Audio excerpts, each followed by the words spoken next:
వాక్యాన్నే ఎత్తి మనల్ని మోసం చేస్తూ ఉన్నారు. సాతాను కూడా యేసుక్రీస్తు వారి దగ్గర వాక్యం ఎత్తే ఆయనను మోసం చేయడానికి ప్రయత్నం చేసింది కదా. అలానే వాక్యాన్ని ఎత్తుతారు, మనల్ని మోసం చేస్తూ ఉంటారు. అలా మోసపోకుండా ఉండాలంటే ఒకటే ఒక చిట్కా. అదేంటో తెలుసా?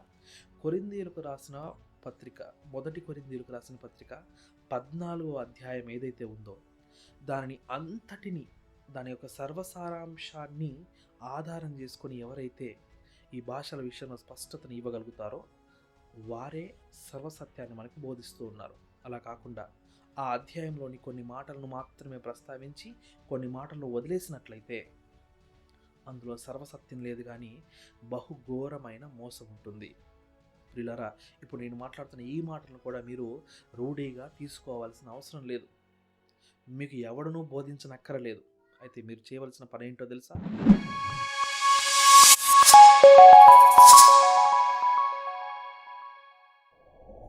అందరికీ మన ప్రభువైన అయిన యేసుక్రీస్తు వారి పరిశుద్ధ నామంలో ప్రత్యేకమైన వందనాలు, శుభములు.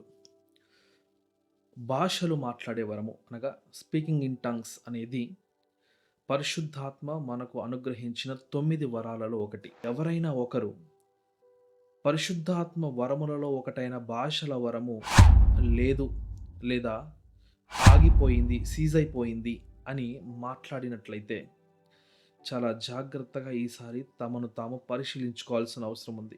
ఎందుకంటే సామాన్యమైన పాపం కంటే పరిశుద్ధాత్మ విషయంలో మనం చేసే నింద, పరిశుద్ధాత్మ విషయంలో మనం చేసే పొరపాటు, పాపము క్షమించరానిదిగా ఉంటుంది అని బైబిల్ గ్రంథం ఎంతో స్పష్టంగా మనకు తెలియజేస్తూ ఉంది. కనుక ఈరోజు నేను ఈ వీడియోలో పరిశుద్ధాత్మ వరములలో ఒకటైన భాషలు మాట్లాడే వరము అనేది నిజంగా ఉందా లేదా, ఉంటే దానిని మనము అనుభవించవలసిన విధం ఏమిటి అనే అనేకమైన విషయాలకు సంబంధించిన సంపూర్ణ స్పష్టత ఇవ్వడానికి ప్రయత్నపడుచుండగా మీరందరూ తప్పక నేను మాట్లాడే ప్రతి మాటను వాక్యాధారంగా గమనిస్తూ అలాగ ఉన్నదా లేదా అని పరిశీలన చేయవలసిందిగా వేడుకుంటున్నాను. అయితే నేను విషయంలోనికి వెళ్ళబోయే ముందు మీ అందరికీ కొన్ని క్లిప్పింగ్స్ చూపిస్తాను. అందులో అనేక మంది దైవ సేవకులు భాషలు మాట్లాడుతూ ఉన్నారు, కానీ కొందరు మాత్రమే అసలైన వరాన్ని కలిగి ఉన్నారు. నకిలీ ఎవరో మీరే కనిపెట్టాలి.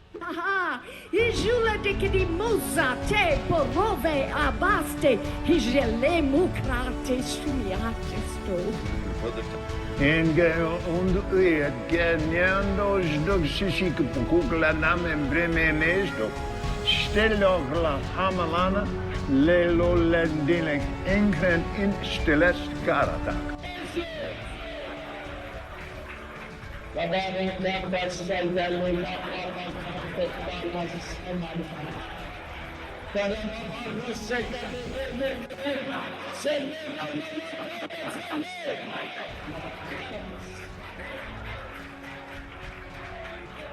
Oh Jesus.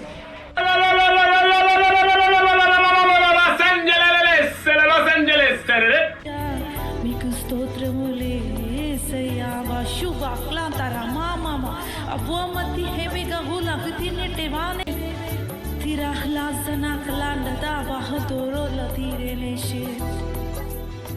ఇప్పటి వరకు మీరు చూసిన ఈ క్లిప్పింగ్స్లో ఎవరు ఖచ్చితంగా పరిశుద్ధాత్మ ప్రేరణతోటి భాషలు మాట్లాడుతున్నారో, ఎవరు మోసం చేస్తున్నారో అనే విషయాన్ని మీరు కనిపెట్టగలిగారా? కనిపెడితే తెలియజేయండి.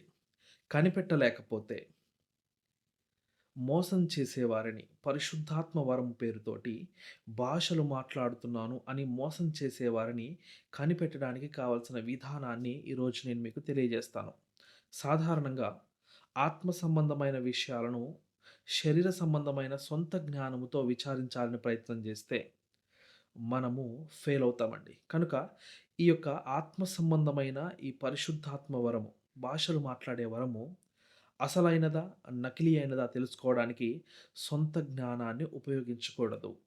భాషలు లేవని కానీ, భాషలు ఆగిపోయాయని కానీ పరిశుద్ధ గ్రంథమైన బైబిల్ ఎక్కడా మాట్లాడటం లేదు. ఒకవేళ బైబిల్ గ్రంథము భాషలు ఆగిపోయాయి అని చెప్పినట్లయితే భాషలు ఆగిపోయి ఉండొచ్చు, కానీ బైబిల్ గ్రంథం అలాగే చెప్పడం లేదు. మరి బైబిల్ గ్రంథము భాషల విషయమై ఏం మాట్లాడుతుందో ఒకసారి పరిశీలన చేద్దామా? కొరింథీయులకు రాసిన మొదటి పత్రిక 12వ అధ్యాయము 4వ వచనము. కృపావరములు నానా విధములుగా ఉన్నవి, ఒకనికి ఆత్మ మూలముగా బుద్ధివాక్యము, మరి ఒకనికి ఆత్మ మూలముగా జ్ఞానవాక్యము, మరి ఒకనికి ఆత్మ మూలముగానే విశ్వాసము, అదే ఆత్మ మూలముగా స్వస్థపరచువరము, మరి ఒకనికి అద్భుతములు చేయు శక్తి, ప్రవచన వరము, ఆత్మల వివేచన, మరి ఒకనికి నానావిధ భాషలను, మరి ఒకనికి భాషల అర్థము చెప్పు శక్తియు ఇవ్వబడింది. అంటే నానావిధ భాషలు మాట్లాడే శక్తి ఇవ్వబడతా ఉంది. ఇవ్వబడటం లేదు అని మనం చెప్పడానికి మనకు ఆధారం లేదు. అదే 12వ అధ్యాయంలో 28వ వచనంలో మాట్లాడుతూ, దేవుడు సంఘములో మొదట కొందరిని అపోస్తులుగాను, కొందరిని ప్రవక్తలుగాను, కొందరిని బోధకులుగాను, కొందరిని అద్భుతములు చేయువారిగాను, కొందరిని స్వస్థపరచు కృపావరము గలవారిగాను, కొందరిని ఉపకారము చేయువారిగాను, కొందరిని ప్రభుత్వము చేయువారిగాను, మరికొందరిని నానా భాషలు మాట్లాడువారిగాను నియమించును. దేవుడు మనుషులను నానా భాషలు మాట్లాడేవారిగా నియమించారు. దేవుడు నియమించలేదు, దేవుడు ఆ పని చేయలేదు అని చెప్పగలిగేవాడెవరు? కాబట్టి నా సహోదరులారా, ప్రవచించుట ఆసక్తితో అపేక్షించుడి, భాషలతో మాట్లాడుట ఆటంకపరచకుడి. దేవుడు నానా భాషలు మాట్లాడేవారిని నియమించాడు. మీరు వారిని ఎందుకు ఆటంకపరుస్తున్నారు? వారిని ఆటంకపరచకుడి అని పరిశుద్ధాత్మ ద్వారా పౌలు గారు మాట్లాడుతూ ఉన్నారు. ఇంకా ఆశ్చర్యకరమైన విషయం ఏమిటంటే, ఆయనే స్వయంగా 14వ అధ్యాయము 18వ వచనము, నేను మీ అందరికంటే ఎక్కువగా భాషలతో మాట్లాడుచున్నాను. స్వయంగా పౌలు గారే మనందరికంటే ఎక్కువగా మాట్లాడాను, మీరు ఎవరిని అలాగ మాట్లాడేవారిగా ఉన్నప్పుడు ఆటంకపరచకండి అని చెప్పేసి మనకు స్పష్టమైన నియమాన్ని తెలియజేస్తూ ఉన్నారు. ఇవన్నీ తెలిసి కూడా ఖండించుట, అభ్యంతరపరచుట, ఆటంకపరచుట, లేవని చెప్పుట, ఆగిపోయాయని ప్రస్తావించుట మనకు తగుతుందా? తగదు అని నేను నమ్ముతున్నాను. అయితే మీకు మరలా కొన్ని క్లిప్పింగ్స్ చూపిస్తాను.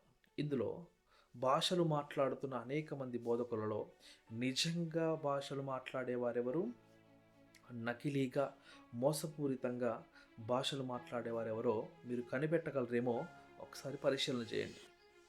వైపు మీ కుడి చేతిని చాపండి. మీరు కూర్చున్నా, నిలబడుకున్నా, మరి మోకరించున్నా, ఎలా ఉన్నా పర్వాలేదు. అన్య భాషలు ప్రభువా, నీ బలిపీఠం వైపు చేతులు చాపిన నీ గొర్రెలు, నీ ప్రియమైన బిడ్డల్లో నేను ఈరోజు నీ శక్తిని విడుదల చేస్తాను. I'm releasing the power Melchizedek power, the anointing of Melchizedek. దేవుని అభిషేకం. ఇదిగో నీ చేతిని ముడుతున్నాడు దేవుడు. శబాబాలతా మరాబా మామా కథారా మామా కథారా బాబా బాబా బాబా ఉయ్యాబాలందారా నెందరి మోకాందౌరా మోమా మామా. ముట్టండి ముట్టండి ముట్టండి. మీ చేతులను దైవ శక్తి తాకునగా.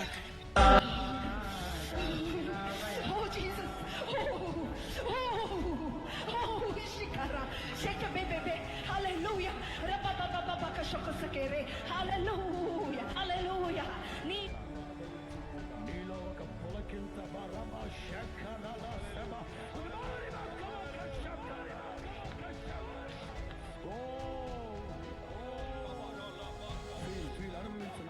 అనుభవించండి బాబా బాబా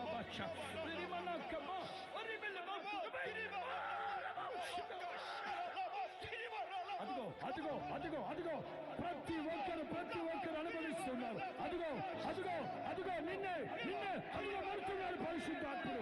స్పర్శను అనుభవించు, అనుభవించు, అనుభవించు, అనుభవించు.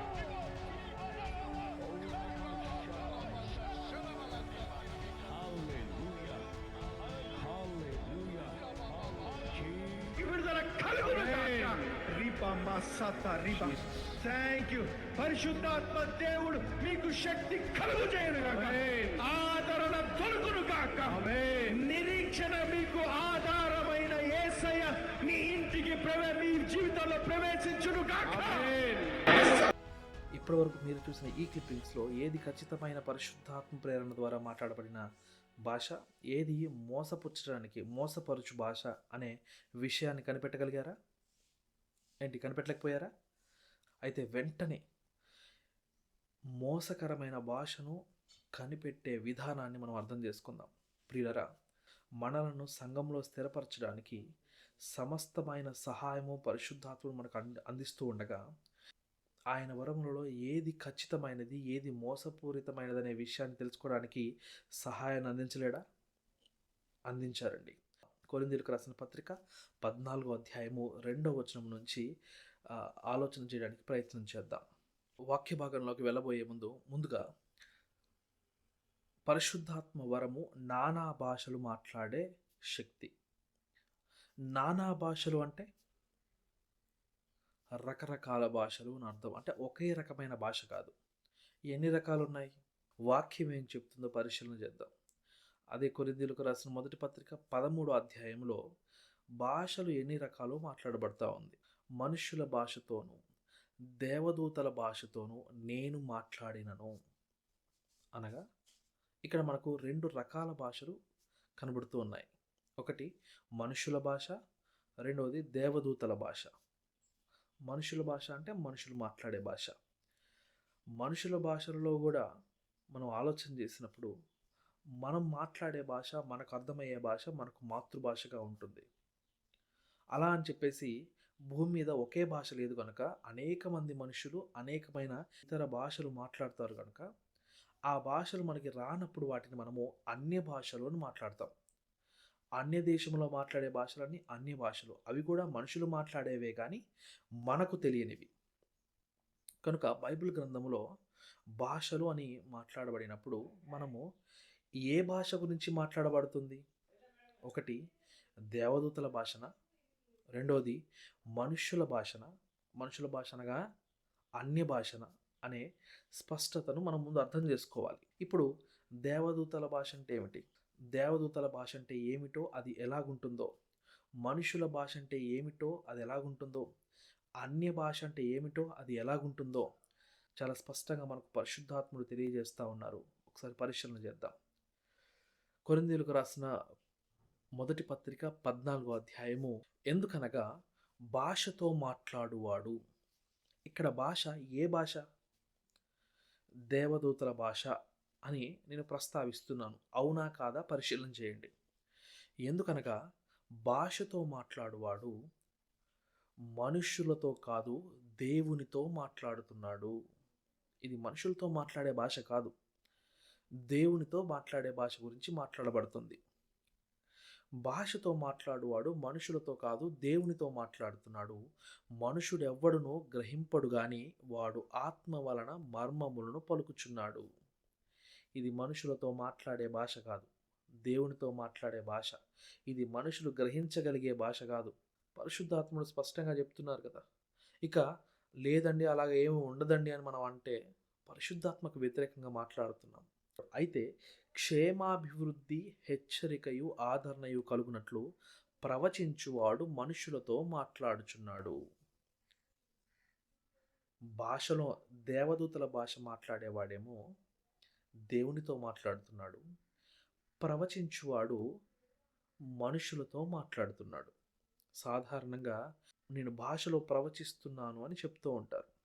కానీ ప్రవచించుట, భాషలో మాట్లాడుట రెండు వ్యత్యాసమైన విషయాలను మనం అర్థం చేసుకుందాం. ఎందుకంటే కృపావరములలో ప్రవచించుట అనేది ఒక కృపావరము, భాషలలో మాట్లాడుట అనేది ఇంకొక కృపావరము. ప్రవచించుట, భాషలలో మాట్లాడుట ఒకటే అయితే రెండు వేరువేరు కృపావరములుగా ఎందుకు చెప్తారు చెప్పండి? సో ప్రవచించుట వేరైనది, భాషల్లో మాట్లాడుట వేరైనది, రెండు వ్యత్యాసమైనవి. అయితే ప్రవచించేవాడు కూడా భాషలో మాట్లాడుతూ ఉంటాడు. కానీ భాషలో మాట్లాడుట అనేది ప్రవచించే భాష వంటిది కాదు. అయితే భాషలతో మాట్లాడువాడు తనకే క్షేమాభివృద్ధి కలుగజేసుకుంటున్నాడు. భాషలో మాట్లాడేవాడు, దేవదూతల భాషతో దేవునితో మాట్లాడేవాడు తనకే క్షేమాభివృద్ధి కలుగు చేసుకుంటున్నాడు. సంఘానికి ఎటువంటి క్షేమాభివృద్ధి లేదు. మరి క్షేమాభివృద్ధి కేవలం తనకే కలుగుతుంది కాబట్టి మాట్లాడకూడదా? ఏం చెప్తున్నాడు చూడండి. మీరందరూ భాషలతో మాట్లాడవాలని కోరుచున్నాను. మీరందరూ భాషలతో మాట్లాడాలని కోరుకుంటున్నాడు. పరిశుద్ధాత్ముడు కోరుకుంటున్నాడు. పరిశుద్ధాత్ముని ద్వారా ప్రేరేపితుడై పౌలు గారు మాట్లాడుతున్నారు. పౌలు గారు సపరేట్గా మాట్లాడుతున్నారు అనుకోకండి. పరిశుద్ధాత్ముడే మాట్లాడుతున్నాడు. మీరందరూ భాషలతో మాట్లాడవాలని పరిశుద్ధాత్ముడు కోరుకుంటున్నాడు. కానీ ఏమంటున్నాడండి? కానీ ఏంటి చూద్దాం. మీరు ప్రవచింపవాలని మరి విశేషంగా కోరుచున్నాను. మీరు ప్రవచిస్తే నాకు ఇంకా ఇష్టం. ఎందుకంటే సంఘము క్షేమాభివృద్ధి పొందు నిమిత్తము భాషలో మాట్లాడువాడు అర్థము చెప్పితేనే గాని వానికంటే ప్రవచించువాడే శ్రేష్ఠుడు. భాషలు మాట్లాడే వానికంటే ప్రవచించేవాడే శ్రేష్టమైన వాడు. 6వ వచనము, సహోదరులారా ఆలోచించుడి. విషయాన్ని తెలియజేసే ముందు పౌలు గారు ముందుగానే గట్టిగా హెచ్చరిస్తూ ఉన్నారు. ఎందుకంటే సామాన్యంగా మానవ మాత్రం కనుక త్వరగా విషయాన్ని నిర్ధారించడానికి, కంక్లూడ్ చేయడానికి మనము ఆవేశపడుతూ ఉంటాం. ఎందుకంటే ఇది ఆలోచింపదగిన విషయం, లేకపోతే అర్థమయ్యేది కాదు. ఏమంటున్నారంటే, భాషలతో మాట్లాడుచు నేను మీ యొద్దకు వచ్చి సత్యము బయలుపరచవలనని అయినను, జ్ఞానోపదేశము చేయవలనని అయినను, ప్రవచింపవలనని అయినను, బోధింపవలనని అయినను మీతో మాట్లాడకపోయిన ఎడల నా వలన మీకేంటి ప్రయోజనము? పౌలు గారు చాలా జ్ఞానయుక్తంగా ఇక్కడ మాట్లాడుతూ ఉన్నారండి. ఎందుకంటే ఆదిమ సంఘములో ఎప్పుడైతే పెంతుకొస్తు దినమందో పరిశుద్ధాత్మ శక్తి వలన అనేక మంది అన్య భాషలలో మాట్లాడి పరిశుద్ధాత్మ వరమును చవిచూసి ఉన్నారో, ఆ తరువాత సంఘములో అందులో నెమ్మదిగా మోసపూరితమైన ఆత్మ కూడా తన కార్యాన్ని ప్రవేశపెట్టింది. ఈ మోసాన్ని సంఘము గమనించాలంటే వెంటనే ఖండించడం కూడా క్షేమాభివృద్ధి కలుగజేయదు అని పౌలు గారు గ్రహించారు గనుక చాలా సున్నితంగా, చాలా జ్ఞానయుక్తంగా తర్కాన్ని మనుషుల మధ్యలోకి, సంఘములోనికి ప్రవేశపెడుతూ ఉన్నారు. ఇక్కడ ఖండించడం వల్ల వచ్చే ప్రయోజనం లేదు. ఖండించడం ద్వారా ఉన్న మంచిని కూడా, ఉన్న సత్యాన్ని కూడా మనం కోల్పోయే అవకాశం ఉంది. అలా విడిచిపెట్టడం కూడా శ్రేయస్కరం కాదనే ఉద్దేశంతో ఎంతో మెలకువతోటి భాషల విషయమై పౌలు గారు మాట్లాడుతూ ఉన్నారు. నేను భాషలతో మాట్లాడడానికి వచ్చినప్పుడు నేను నిజంగా ఆత్మశక్తితోటి భాషలతో మాట్లాడడానికి వచ్చిన వాడినైతే నేను తప్పకుండా దాని యొక్క భావాన్ని తెలియజేస్తాను. ఎందుకంటే నేను భాషలతో మాట్లాడినప్పుడు సత్యాన్ని బయలుపరచవలనని అయినను, జ్ఞానోపదేశము చేయవలనని అయినను, ప్రవచింపవలనని అయినను, బోధింపవలనని అయినను మీతో మాట్లాడకపోయిన ఎడల, అంటే ఇవేమీ చేయకుండా ఉట్టిగా భాషను మాట్లాడేస్తాను అని అనుకున్నట్లయితే, నేను మాట్లాడిన భాషకు భావాన్ని నేను తెలియచేయను అని మీరు అనుకున్నట్లయితే, ఒకడు అనుకున్నట్లయితే, ఆ విధంగా ప్రయత్నం చేసినట్లయితే ఆయన వల్ల సంఘానికి ఏంటి ప్రయోజనము? అలాగా ఆయన సంఘములో చేయుట ద్వారా కలిగే లాభం ఏమిటి అని ప్రశ్నిస్తూ ఉన్నాడు పౌలు గారు. ఎందుకంటే అనేక మంది మనుష్యుడెవడు గ్రహించలేని మర్మయుక్తమైన పలుకులు పలుకుచు తమకే ఘనత సంపాదించుకోవడానికి నేను భాషల వరము కలిగిన వాడను, దేవుని దృష్టిలో గొప్పవాడను, సంఘములో గొప్పవాడను అని రుజువు చేసుకొనుటకు మనుషులను మోసము చేయడానికి వచ్చే ఆ ప్రయత్నాన్ని, విషయాన్ని సున్నితంగా తెలియజేస్తూ ఉన్నారు పౌలు గారు. మనము కూడా ఈ విషయాన్ని అర్థం చేసుకొనుటలో కొంత ప్రయాసపడాల్సిన అవసరం ఉంది. ఇంకా ఏం విషయాలు మాట్లాడుతున్నారో చూద్దాం. పిల్లన గ్రోవి కానీ వీణ కానీ నిర్జీవ వస్తువులు నాదమిచ్చినప్పుడు, పిల్లన గ్రోవి కానీ వీణ కానీ ఈ ఏవైతే ఈ వాయిద్యాలు ఉన్నాయో వాటికి స్వతహాగా జీవం లేదు. అయితే దాన్ని ఊదువాడు ఇంకొకడు. అలానే భాష మాట్లాడేవాడు కూడా తన స్వతహాగా తన శక్తి ద్వారా అది చేయడం లేదు, కానీ అతనిని ఊదువాడు, అనగా అతనికి శక్తినిచ్చువాడు ఇంకొకడు ఉన్నాడు. ఆయనే పరిశుద్ధాత్ముడు కదా.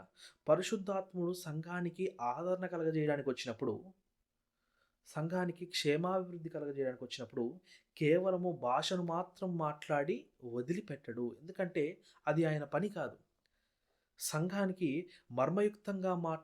సంఘముతో మర్మయుక్తంగా మాట్లాడడం వల్ల పరిశుద్ధాత్ముని యొక్క పనిలో సంపూర్ణత లేదు. కనుక ఒకడు భాషలు మాట్లాడి మర్మము చెప్పలేకపోతే, దాని భావము చెప్పలేకపోతే, అక్కడ మనము అర్థం చేసుకోవాల్సిన విషయం ఏమిటంటే, స్వరములలో భేదము కలుగజేయని యెడల ఊదినదేదో మీటినదేదో ఎలాగు తెలియను, మరియు బూర స్పష్టము కాని ధ్వని ఇచ్చినప్పుడు యుద్ధముకి ఎవడు సిద్ధపడును.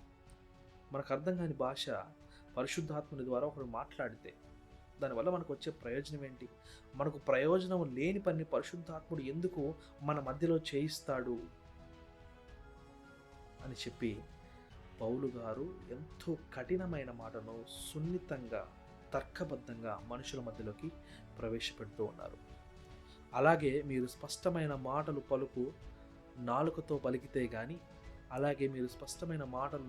పలికితే గాని పలికినది ఎలాగు తెలియను, మీరు గాలితో మాటలాడుచున్నట్లుందురు. లోకమందు ఎన్నో విధములకు భాషలను, వాటిలో ఒకటైనను స్పష్టము కానిదై ఉండదు కదా. పెంతెకొస్తు దినమందు ఎప్పుడైతే పరిశుద్ధాత్మ శక్తి ద్వారా అనేక మంది అన్య భాషలు మాట్లాడసాగారో, ఆ భాషలన్నీ స్పష్టము లేని భాషలు కావు. ఏదో ఒక దేశానికి సంబంధించిన అన్య భాషలు, ఎంతో స్పష్టమైన భాషలు. అనేక దేశముల నుంచి తరలి వచ్చిన యూదులు వారు అన్య భాషలు మాట్లాడేటప్పుడు చూసి, వీరు నా భాషలో మాట్లాడుతూ ఉన్నారు, నా దేశానికి సంబంధించిన భాషలో మాట్లాడుతున్నారని గమనించగలిగారు అనే విశేషాన్ని మనం అపోస్తల కార్యంలో 2వ అధ్యాయంలో చూస్తూ ఉన్నాం. అనగా అన్య భాషలు ఎప్పుడు మాట్లాడినా కూడా అవి అస్పష్టమై ఉండవు, ఏదో ఒక దేశానికి సంబంధించిన స్పష్టమైన భాషగా ఉంటుంది. ఇక్కడ గమనించాల్సిన విషయం ఏమిటో తెలుసా అండి? అనేక మంది నేటి బోధకులు ఈ అన్య భాషలు మాట్లాడే వరం కంటే దేవదూతల భాష మాట్లాడే వరాన్ని ప్రదర్శించడానికి ఎక్కువగా ప్రయత్నం చేస్తూ ఉంటారు. ఎందుకంటే అన్య భాషల వరం మాట్లాడితే మనం మాట్లాడే ఈ అన్య భాష ఏదో ఒక దేశపు భాషగా స్పష్టమైన దానిగా ఉంటుంది. ఇది నిజంగా అన్య భాష అనే ఒక గుర్తు, ఒక రుజువు మనకి కలుగుతుంది. కానీ దేవదూతల భాష మాట్లాడినప్పుడు అది నిజంగా దేవదూతల భాష కాదా అనే రుజువు చేయువాడు మన మధ్యలో ఎవరు ఉండరు. కనుక మనుషులను మోసం చేయాలంటే దేవదూతల భాష ద్వారానే 100% సాధ్యం. సహోదరులారా, మీరు బుద్ధి విషయమై పిల్లలు కాక దుష్టత్వము విషయమై శిశువులుగా ఉండుడి, బుద్ధి విషయమై పెద్దవారులై ఉండుడి.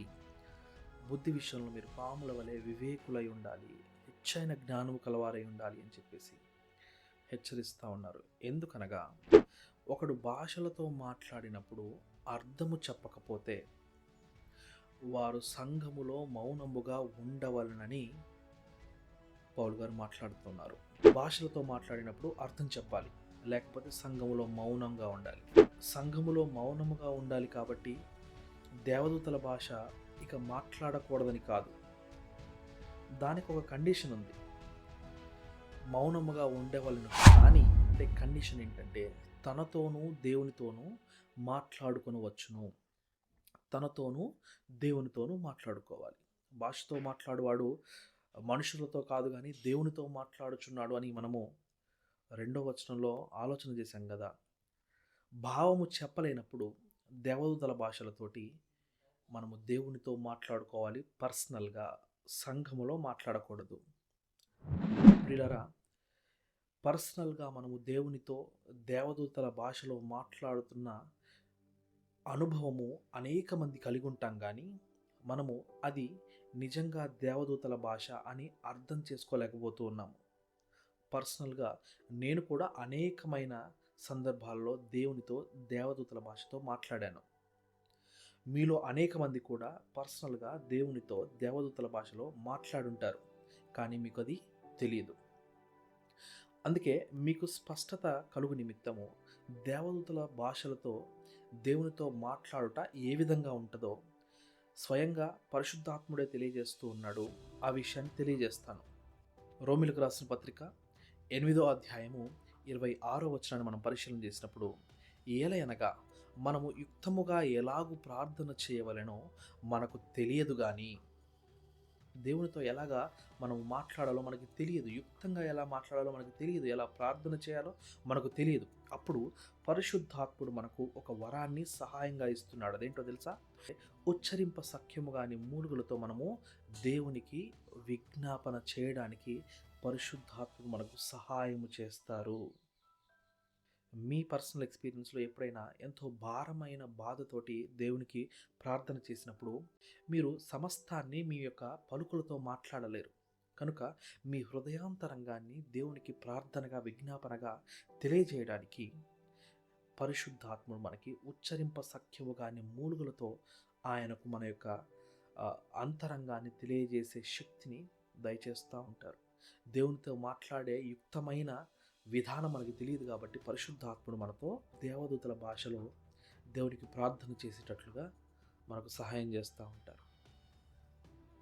అనేక మంది బోధకులు నాకు దేవదూతల భాష మాట్లాడే వరం ఉంది, మీకు ఉందా అని మిమ్మల్ని అడిగినప్పుడు మీరు తప్పకుండా మాకు కూడా దేవదూతల భాష మాట్లాడే వరం ఉందని చెప్పగలగాలి.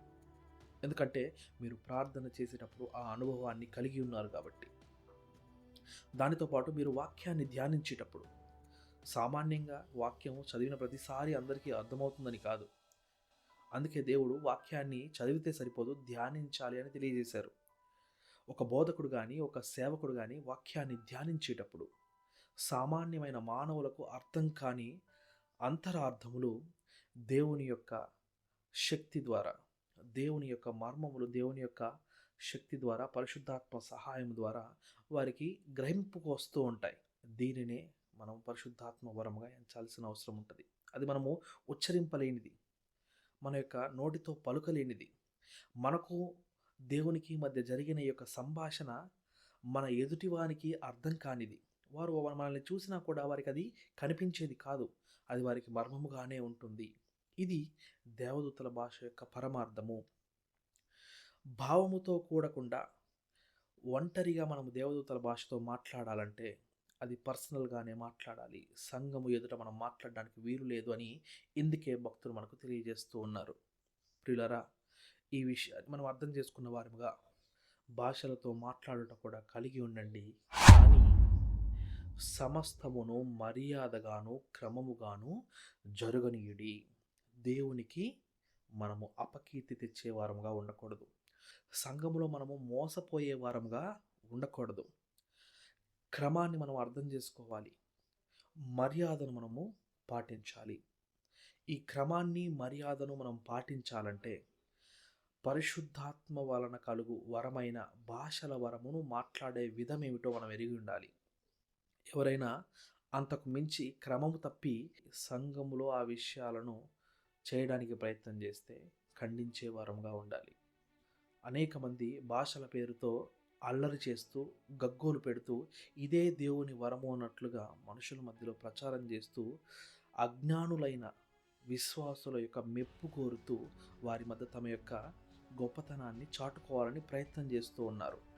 ఇది అసత్యము అనడానికి వీలు లేదు. కనుక ఇలాంటి స్థితిలో మనమందరము దీనికి వ్యతిరేకంగా సాతాను చేయుచున్న కుట్రను మనము ఎదిరించి తిప్పికొట్టేటట్లు బుద్ధి విషయంలో పెద్దవారుగా ఉండాలని దేవుడు మన పట్ల కోరిక కలిగి ఉన్నాడు.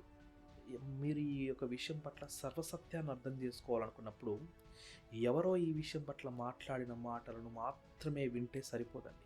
ఎందుకంటే సామాన్యంగా మోసాన్ని కూడా కప్పిపుచ్చుకోవడానికి ప్రయత్నం చేసేవారు ఏం చేస్తున్నారంటే వాక్యాన్ని ఎత్తి మనల్ని మోసం చేస్తూ ఉన్నారు. సాతాను కూడా యేసుక్రీస్తు వారి దగ్గర వాక్యం ఎత్తే ఆయనను మోసం చేయడానికి ప్రయత్నం చేసింది కదా, అలానే వాక్యాన్ని ఎత్తుతారు, మనల్ని మోసం చేస్తూ ఉంటారు. అలా మోసపోకుండా ఉండాలంటే ఒకటే ఒక చిట్కా. అదేంటో తెలుసా? కొరింథీయులకు రాసిన పత్రిక, మొదటి కొరింథీయులకు రాసిన పత్రిక 14వ అధ్యాయం ఏదైతే ఉందో దానిని అంతటిని, దాని యొక్క సర్వసారాంశాన్ని ఆధారం చేసుకొని ఎవరైతే ఈ భాషల విషయంలో స్పష్టతను ఇవ్వగలుగుతారో వారే సర్వసత్యాన్ని మనకు బోధిస్తూ ఉన్నారు. అలా కాకుండా ఆ అధ్యాయంలోని కొన్ని మాటలను మాత్రమే ప్రస్తావించి కొన్ని మాటలను వదిలేసినట్లయితే అందులో సర్వసత్యం లేదు, కానీ బహుఘోరమైన మోసం ఉంటుంది. ప్రియులారా, ఇప్పుడు నేను మాట్లాడుతున్న ఈ మాటలను కూడా మీరు రూఢీగా తీసుకోవాల్సిన అవసరం లేదు. మీకు ఎవడనూ బోధించనక్కరలేదు. అయితే మీరు చేయవలసిన పని ఏంటో తెలుసా? భాషల విషయాన్ని మీరు ఛేదించాలంటే ఎవరు భాషలు మాట్లాడుతున్నారు, ఎవరు మోసపరుస్తున్నారు అనే విషయాన్ని మీరు అర్థం చేసుకోవాలంటే 1 కొరింథీయులకు రాసిన పత్రికలోని 14వ అధ్యాయాన్ని సంపూర్తిగా మీరు చదివి అర్థం చేసుకున్నట్లయితే సరిపోతుంది.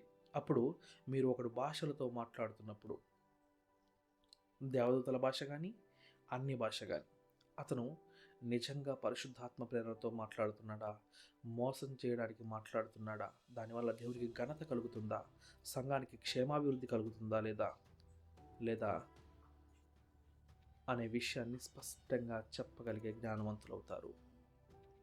ఇక ఈ విషయానికి సంబంధించిన ఏదైనా మరింత స్పష్టత మీరు కోరుకున్నట్లయితే తప్పక మీ నిమిత్తమై నా యొక్క సమయాన్ని వెచ్చించడానికి సిద్ధపడి ఉంటాను. తప్పకుండా మీ యొక్క సందేహాలను లేదా సలహాలను కామెంట్ రూపకంగా తెలియజేయండి. నా జ్ఞాన పరిమితిని బట్టి మీకు సమాధానం చెప్పడానికి ఎల్లప్పుడూ సిద్ధంగా ఉంటాను. అందరికీ క్రీస్తు వారి పరిశుద్ధ నామములో మరొకసారి వందనాలు. సెలవు తీసుకుంటాను.